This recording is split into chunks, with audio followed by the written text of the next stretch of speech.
കറിച്ചേമ്പിലെ കറി വെക്കാൻ പോവുകയാണ്. ആദ്യം ഓയിൽ ഒഴിച്ച് ചട്ടി ചൂടായ ശേഷം അതിന് ശേഷം കടുക് ഇട്ട് സബോളയും പച്ചമുളകും വഴറ്റി കളഞ്ഞായി ഇത്തിരി ഉപ്പൊക്കെ ഇട്ട് കൊടുത്ത് സബോളയുടെ കളർ മാറി വരുന്നുണ്ട്. കഴിക്കുന്നുണ്ടോ? ഇങ്ങനെ മാറി വരുമ്പോഴത്തേക്ക് നമുക്ക് അരച്ച് വെച്ച് തേങ്ങ ഇട്ട് കൊടുക്കാൻ കഴിയും.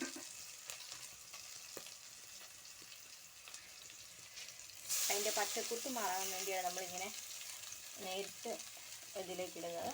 അല്ലെങ്കിൽ കറിച്ചേമ്പിലേക്കത്തിട്ട് നമ്മൾ കറി ചെയ്താൽ മതി, ചീര വെക്കുന്ന പോലെ തന്നെ.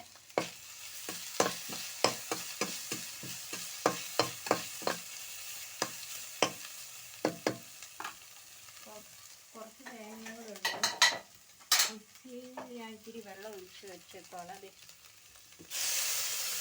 അതിനോട് മിക്സ് എടുക്കണം.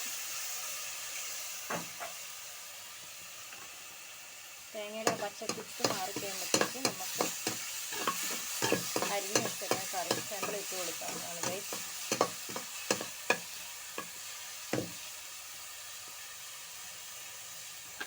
നമുക്ക് അരിഞ്ഞ് വെച്ചിട്ട് കറിവേപ്പില ഇട്ട് കൊടുക്കാം.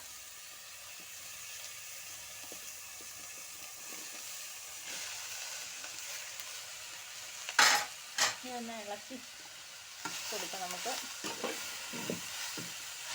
മിക്സായിട്ട് തേങ്ങയും സവാളയും പച്ചമുളകും എല്ലാം കൂടെ